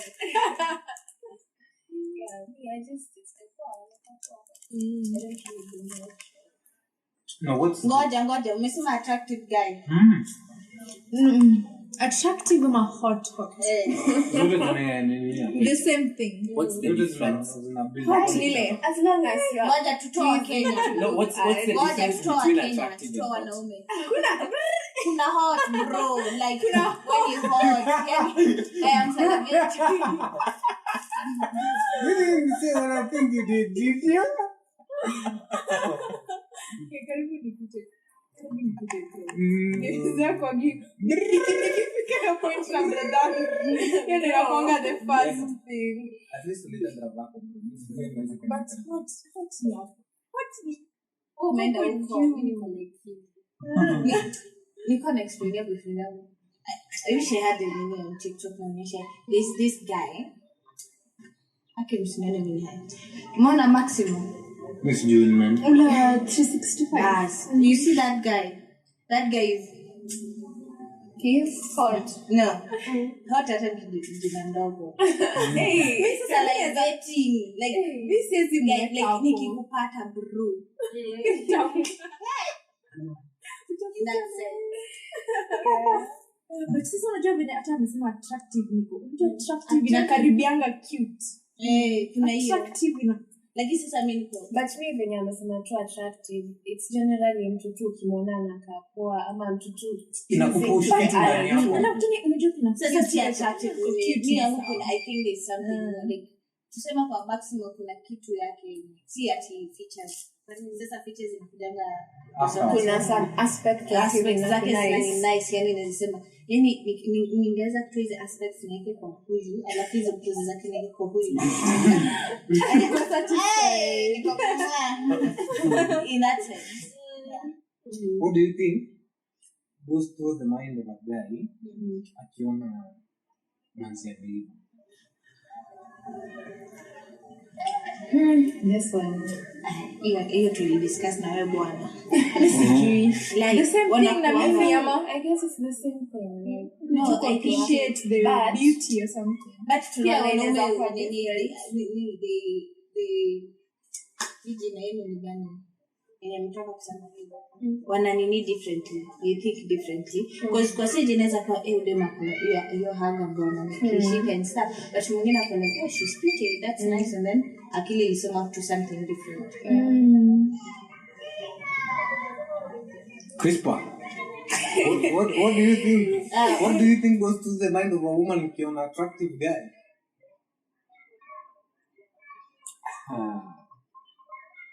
I think like Hannah's first response was wow. I think the first response was that like damn. There's always that first they may call it a mini crush like yeah, then obviously after that sasa ndio the rest of the body akili liko imedrain kwa kichwa kiasi sana ndio inarudi anaanza kufikiria maybe there's features zake maybe there's this maybe at highs but I think the first thing that comes to mind like an attractive person is it's just wow. Yeah. And I think that's normal, yeah. Now, what goes through your mind if you're not dating like this mama? I mean, nice. Wow. I usually think so many things. Wow. Luckily, me as a idea from a first person perspective. I usually think so many things. I think the first thing came in me who were like, wow. Then, okay. Like I said earlier, I'm an introvert. So I think one of the first things were like, wow. So that's usually one of the first things that come to mind. Apart from your wow. Then after that, sasa ndio unaanza ku notice the subtle things like hiyo venye anakaa ana venye amejaza matatoos kwa mkono anakaa kunipiga usingizini. So after that your blood come back kwa kichwa bado. I think women are in that kind of aspect. But technically speaking, it's something sexual that you never need in your mind. After that, it's like, what else? Apart from that, what else? What else? Sikangi kwa hiyo point ya kwanza kusema ati together tutakuaje. Just they are very hot na nini. Macho imefurahia kwa macho na it's okay na move on. Patience ameshtuka unakuwa usha plan your entire life. Mimi yangu inakuwa imegonga hadi tumefika 80.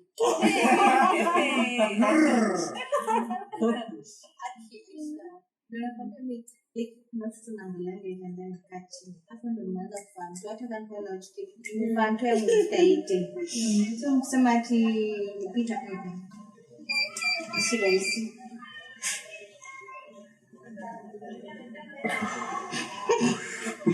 Tumemaliza.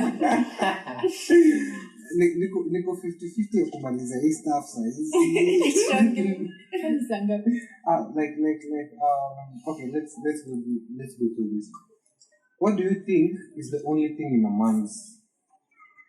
What do you think is the only thing that a man cares? What do you think are the things that a man care about?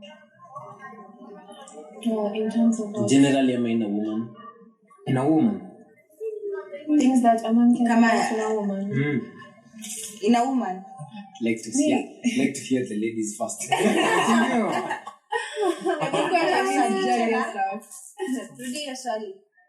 Okay. What do you think a man cares about in a woman? Cares.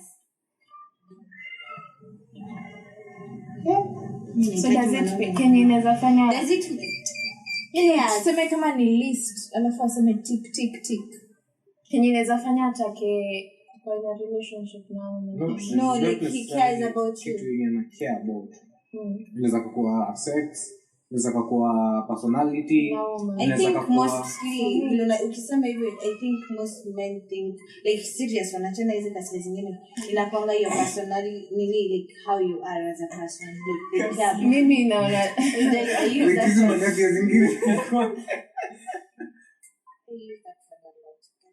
sorry like nasema cares below uko as a person yeah because kuna ile mtu anasemanga timie vile wewe ulikuwa unasema anataka 6.5 guy alafu wote nasema mimi nasema an example mimi alafu nimekuja nikwambia bado mimi sitaki 6.5 nataka 5.4 no so naweza sema okay let me say what I think mimi naweza taka from a guy I need someone who can build a future with yeah like wacha niseme tu generalize mdomo mshene uko number 1 uko ready kusikiza upuzi zangu all through mimi ni ile nasemnyanga mabishti zangu na chali yangu after tumetoka kumsengenya on the other side na kumsengenya chali hapo wewe bwana unasengenya the same chali nimenini tunaenda kuongea sasa na yeye kusikiza and then number 2 as a person he knows me as a person niko like that makes sense like someone who can build a future someone nikikuja nikimwambia by the way leo kazi ilikuwa 1 2 3 hata kwambia by the way hata mimi kwangu leo ilikuwa 1 2 3 he doesn't care how you feeling and stuff I need someone who listens to how I feel because mimi maisha yangu ni drama hadi nilikuwa naambia Mungu jana ama ni Friday by the way maisha yangu ni drama hadi like I want someone who can listen release pressure release pressure hiyo drama yote Okay, for me, kama ni ku generalize. What do you think men? What I think they like. To me, I would say number 1 is physical appearance. Honestly. Let's not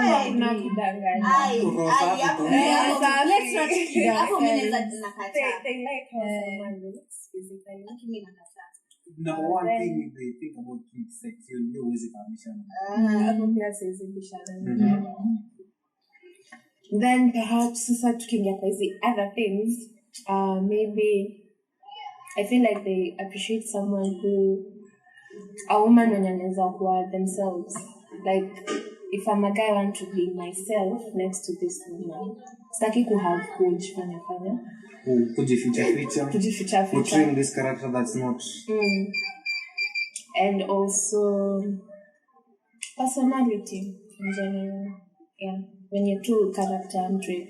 Like anajonga tunajua tu habari vizuri appearance. Google watu ni vizuri when you angel alafu ni woman wazima ni gadi chini kitana.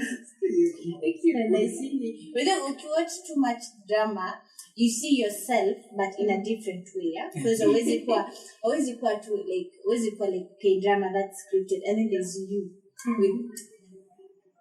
wapi unataka kufanya bash kind like mimi niko hapo lakini my drama is a bit different but see ule mtu like can you just not do it and stuff is like okay kimaliza bedeni ya mimi like okay this is how she is and then this is the main stuff alafu mimi najua bedeni even though mtu hapo 1 2 3 so ni vile mnaona lakini hapo kwa physical appearance hapo na kuna mali mimi naona muomba nje Leo semanga love is blind alafu napata mpana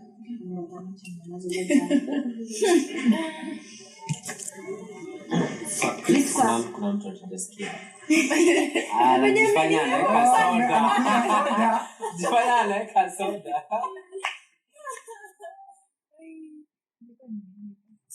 But I think Nadine Belinda on what a man wants. Na hiyo order pia amepeana tunayo. Of course looks ni important. Vinyisho amesema na agree na point yake. Alafu ya personality kwa ya kwanza unless of course uko na the few okay because unajua wewe tell personality ya mtu kwanza ni vile anakaa vizuri after conversation hivyo I think that's me and my friends were in the wrong category of girls.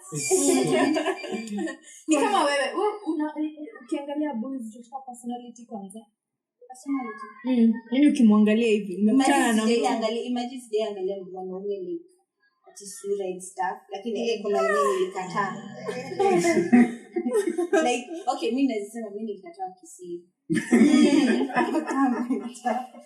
then yes because of what you treat, because of how you know them. But physical appearance for me doesn't matter that much. But you as a person matters. Because unaweza pata mse ni cute. Unaweza taka kulamba yote. But sasa alafu ndio upate the most inakuinvite personality yake kikwambia no unarudi. Sasa how unajua shida ni ni crush yenyewe. Unajua anaweza ni watu wengine wasafi mali safi. Yeah, but ukuje upate is the most aggressive, anaweza kupiga kikuja kama zake zimenaize. Alafu ukuje upate kuna hizi sura personal, akona sura personal lakini is the whole. Wacha nisidanganye, maybe ni vain. But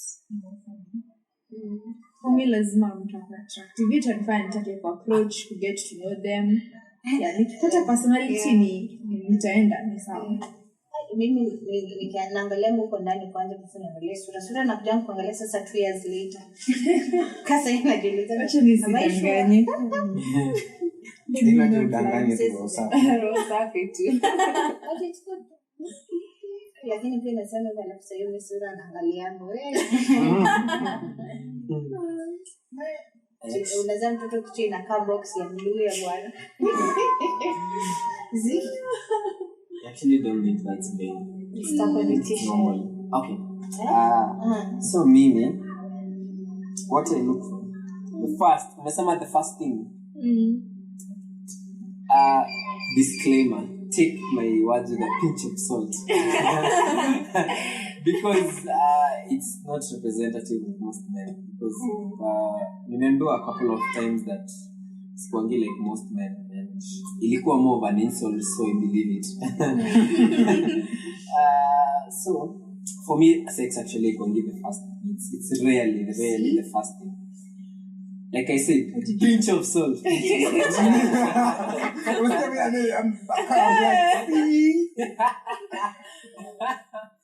So the reason I'm saying that, okay, let's get the reason kwanza. The first thing me one of course in this so there's the attractiveness. And then the kwanza you hata was really regret. Attractiveness is the first thing. And because I can't see your personality. Yes. It's people hide. Yeah, but no. Don't scare. You can hide your personality. You can hide your personality. Go over there with your personality looking. Go there with your personality looking. Personality will come after. No, everyone has a great personality, but in the sense of stuff, but okay, you look at your student stuff. Like in the long run, shida ni like no. Okay, I'm sticking to the question. Yeah, the first thing. The reason siangaliangi personality is people hold their personalities back for first expression purposes. Lakini si unako utaficha. Believe me, hata uweke makeup, I'll see you putting makeup. Ndona that layer hapa hivi. Hapa kuna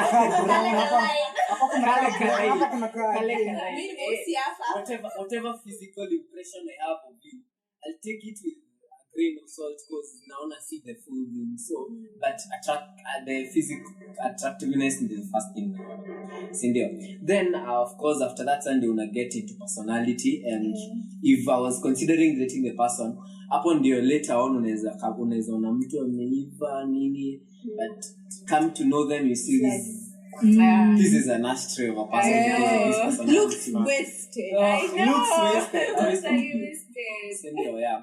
So personality comes later, and personality takes longer because friends have been with for like a year now, and I'm still learning new personality traits. So I think in the personality, even though we consider it only the first thing we are but it's easy dating to just for the looks, just put it out there. Yeah, just you.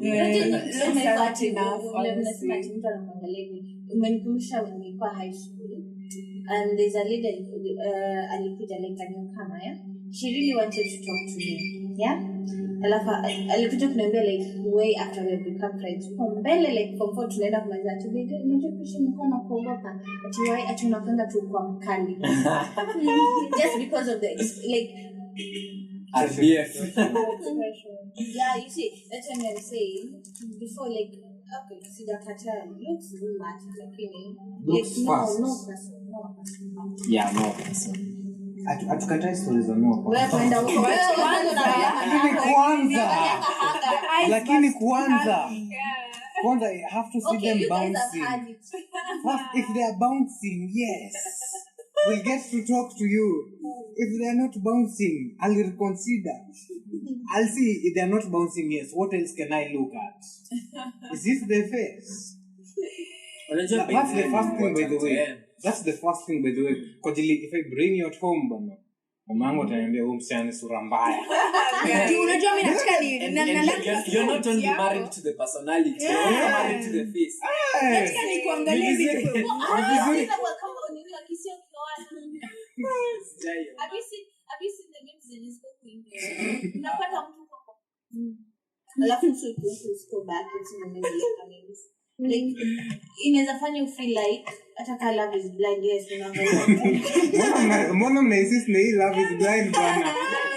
Love is inaangalia. Ukisema nini nasema yes, mimi naangalia. Yeah. And then ukija pata tu mtu nje ameshikilia tu msichana tu. Yaani I wish I knew another time I could talk it right now. Acha nikwambie. Have you not seen men akona huyu dem just because she has Big nyash. just because But the face. like it's not but huku imejaa ile design yenyewe That equation needs to balance. That equation huku kumejaa Balance. it Also needs to should balance balance. with everything. Okay, You but can't have to kama nini you're balancing asset huku mbele basi nini balance huku chini. what do you mean huko chini well balanced. what do you mean huko chini Bwana by the way stuff hatuwezi ona. huko sisi tunaangalia vitu physical ni tunaangalia physical tunamaanisha imetokea tafadhali Hiyo inajichora. aje no By the way, for girls they have to take a little longer. Yeah. Ndio maana unasema personality, by the way. Ndio maana unasema personality kwa ajili unaona ijichori haraka. Acha tuangalia hii nyingine at least tujiconsider na hii nyingine. Kwa nini ijichori haraka? Utapata na kwambia I don't trust your pants. Yeah, ni red flag.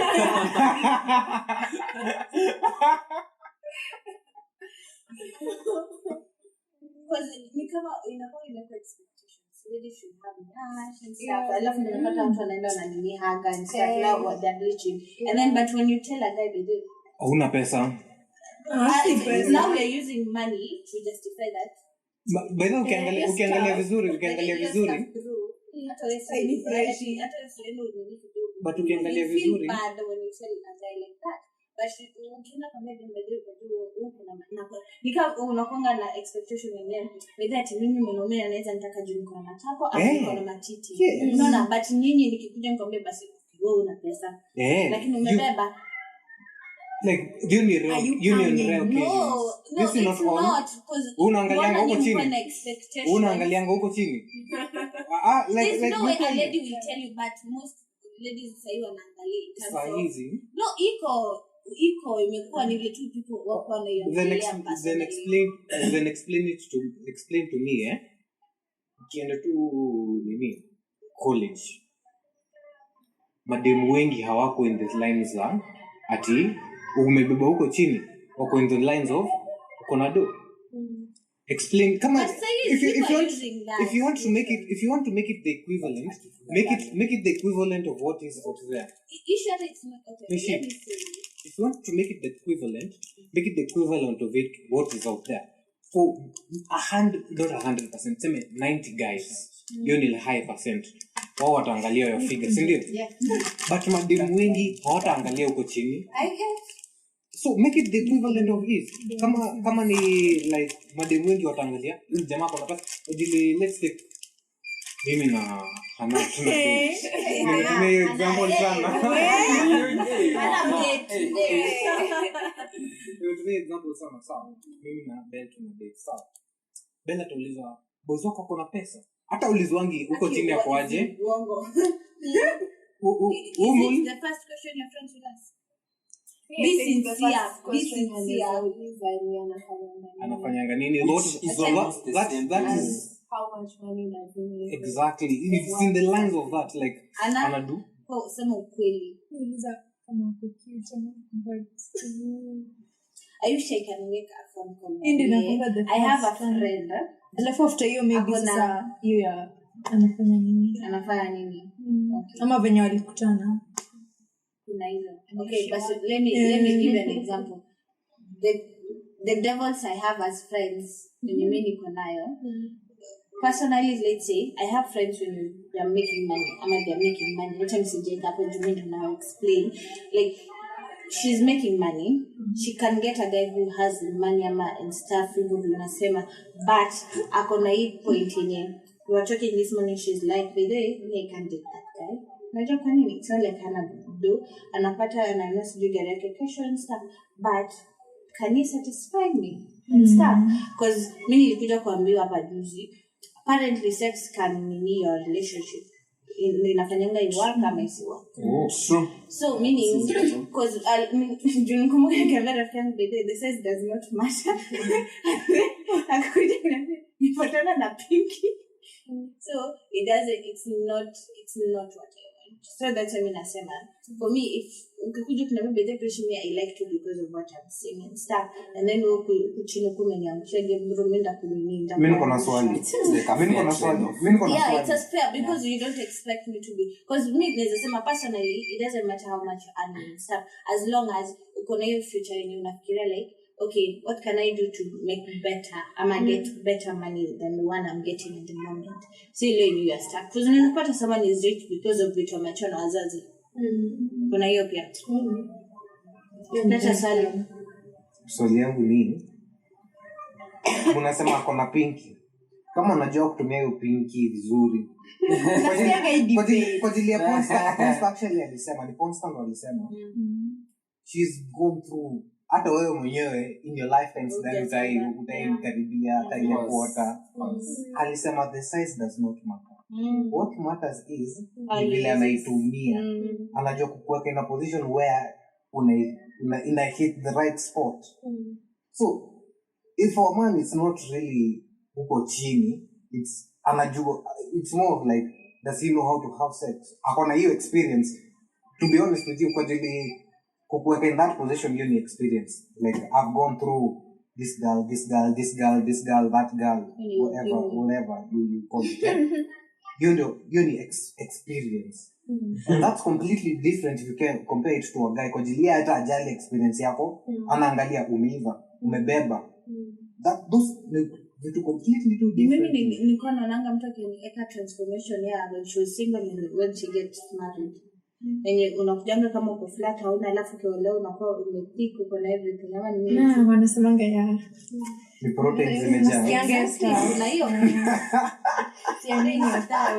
imagine mimi nimeona like me I'm seeing things. I think ni ile tunasemanga happy marriage life and stuff. Nikukula mzuri na glow something. Na gym na kwenda kupaka mafuta ile but ukiangalia vizuri unapata like when a girl is, let's say Belinda kwa jini she's slim. Kama ni petite, whatever you call it. Akipata ball, the body changes. Anapata features zenye hakuwa nazo before. So inaweza kuwa ni chakula ilimfanya ka change. Inaweza kuwa ni alifanya verasibika maneno ama ni ametonga nani? The white girl or whatever, I've forgotten her name. Kardashian. Wote wamefanya that. Mimi nilikuwa nataka kusema Faith. Who's the name? mwenye wa Kenya kuna matako mengi na bishananga na very everywhere.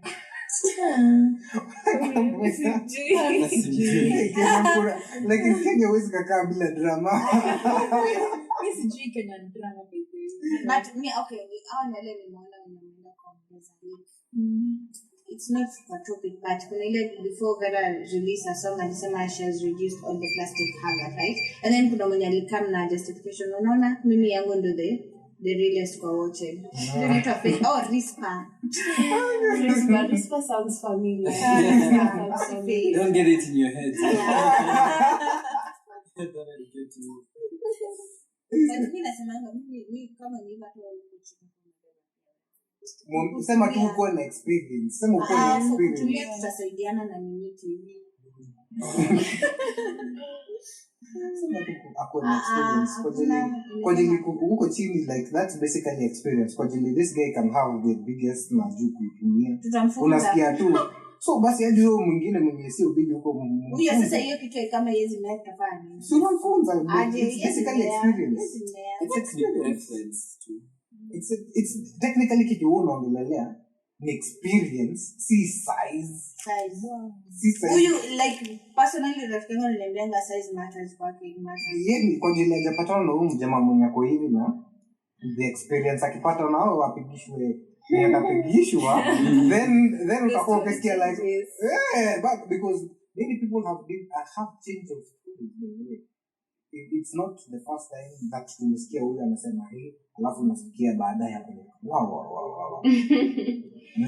So basically what you're talking about ni experience, come rain come sunshine. Hata ukatayaje. Anyways, we already talked about it, like tuliongelelea, so like see haitakuwa mabishano or anything. Anyways, nataka to wrap this up. So this is basically our final discussion. Tell me how true this is, between the two, sawa? Ziko mbili, kuna moja ni true, kuna ingine yenye tu niko meh. A man's ideal woman is a bro inside the body of a hot chili. Or a woman's ideal man is a girl inside the body of a handsome man. Really weird. For a girl, for a guy inataka kusema yes, unataka kuwa na a bro in a hot chick. But for of course for a girl, unataka kuwa na girl in a man's body. Unataka kuwa na girl in a man's body? Hautaki. Again in a man's body. Like boyfriend wako akuwe kama mwanamke, not literally. Iseme hivyo tu, iseme hivyo. Like akuwe kama mwanamke but ako mwili ya mwanaume. Like vitu zenye unapenda za kisichana anapenda. Exactly. Napelekana wapi? I think I also agree with the first one.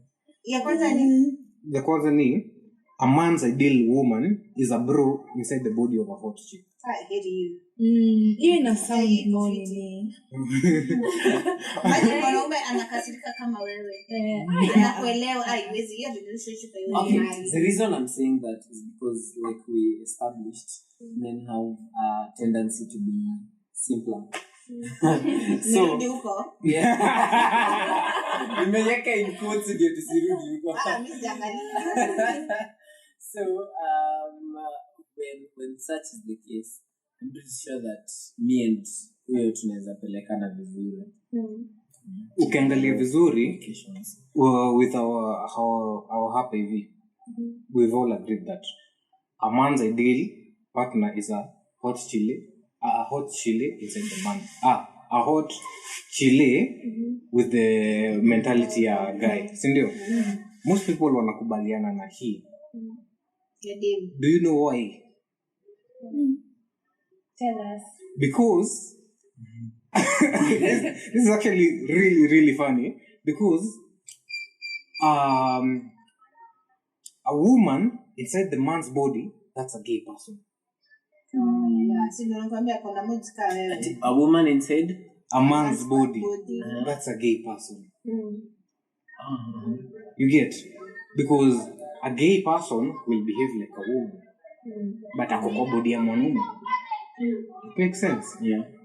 That's basically the reason why A Mimi woman singeenda hata hata mimi singeenda. umeenda huko sana. Imagine mtu ako na boobs pale na wewe ni baby. Alafu pia I'd like to think hiyo stuff ya a manly man inakuanga a thing. I'd like to think so. Unaweza tuka a manly man. Ako manly. Inaimba na sauti. Anajua sense of direction. Ako tall.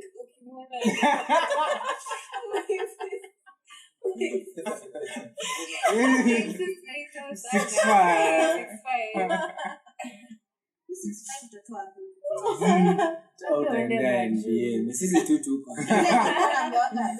tall, dark and handsome, akona 6 pack. Tafuta mafia my friend. 6 feet, 6 pack, 6 feet. 6 feet. Kwani hii hao ni wako 6'11" alafu dem ni 4'4". Wait, 6'11". 6'11". Gigantic. Jota 6'5" ni mrefu.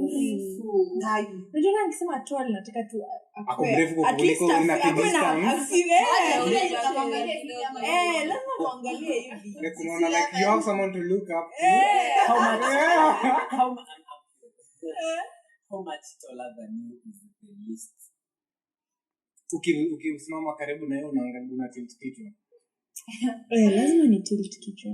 Maybe like Nataka ku hug waist. maybe like 3 inches taller kukuliko. Hebu tuliza, acha tuanzie hapa. Mtu anajua ngaje height yake. Si unasimama kando yake. Like personally mimi nataka kujua. Nataka kumeasure niko na tape measure hapa. Unaweza pima na tape. Si hata mimi nilipima. Okay, acha tuongee ukweli. Okay, huyu amesema 6'11". Acha tutumie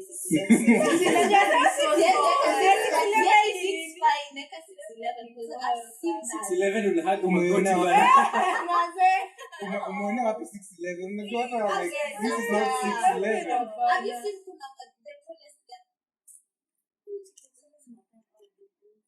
the tallest guy? At TikTok. Yeah, nayo na 6'11". Unajua hiyo ni refu hadi kuliko like from here to here that's 6'11". At some point nataka kuangalia into their eyes na kuona sura yao. Juu ni refu. Like hutakuwa unamuona kabisa. I think a good example unaulizanga NBA players some of them are for that tall. Unamwongelesha unapata sandia. Ni huyo anaweza choka guy. Kama nakuangalia aje. Au sija hiyo ndio fiti sasa hautakuwa na wasiwasi juu ya sura. Wewe unasema uangaliange sura. It does it for you.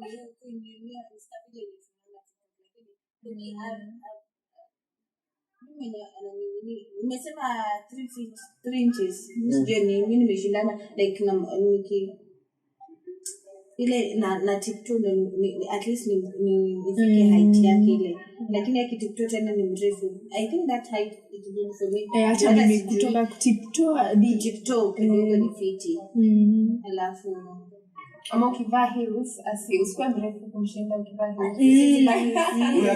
Hata kusema story. Akwambie venye You are losing us. You are sending us in a direction we don't know. so do you like skinny guys or do you like big? Unajua kitambo nilikuwa nafikiria about a 6 pack person. No, actually, literally, ndio nikuja kuambia by the way ati imagine ati mimi imagine I like skinny guys.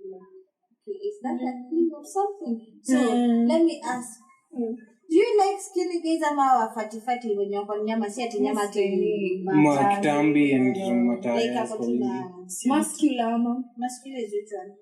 kuna muscular Hapo katikati. muscular si Acha tutoke hiyo katikati alafu na skinny guys, so which one?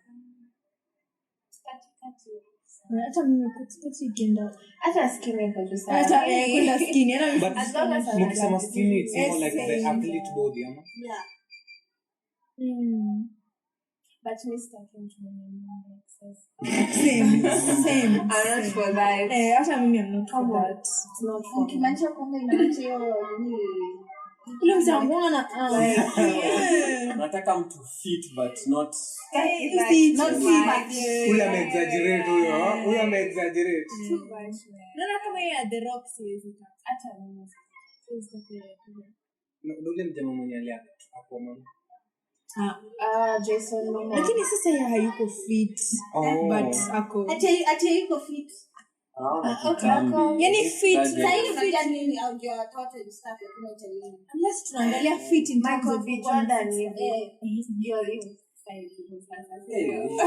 karibu anasimama because their needs are there. Then I love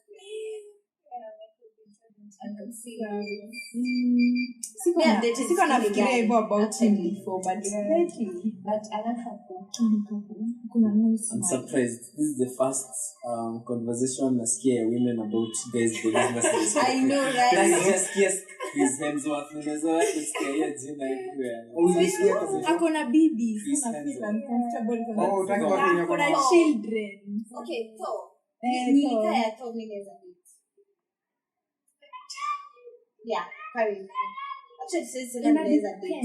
depend just unajua for different roles amekuwa masculine And then say yeah, imekuwa different ukiangalia kama ile ya 2011 hiyo niko sawa 2015 niko sawa but Ile hii ya this year like beards are like someone. I like a beard na napenda nywele Then alikuwa kwa kusema pia ndio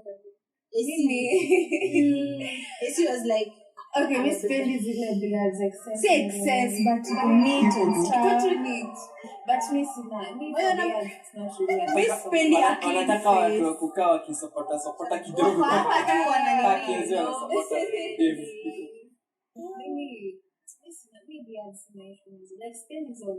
hata msitaki ile kidogo na neat Kwani mimi ndio inakaa vizuri uko sawa bila pia. mimi hata sitaki hivyo. Inadungana mtu. nasikianga stuff hiyo beard band sija experience niki experience ndio nitatoka kwa my point Sasa hiyo umeangaliana tu unasema inanifurahisha. ile tuseme hiyo unaona sisi usema kadri lakini kuna kadri utapata kwa so yake and then so it's very uncomfortable so mimi ni wanywele Hair kichwa. mimi ni wazote mbili kuna nywele mimi hata ukua sio bana I'm just sitting here for you are just chilling I'm just chilling. niosema siko bana All of a sudden siko mbaya. no offense You mean sio ndio kama hizi? I don't have issues Like kama issue na hiyo yako. lakini hii ingine tu But me scouts Recross, sasa hiyo siwezi hata lazima akae vizuri bila Ni part gani hiyo yenye siku ubaya? Like the size iko like so good. like that Hiyo size yako iko sawa.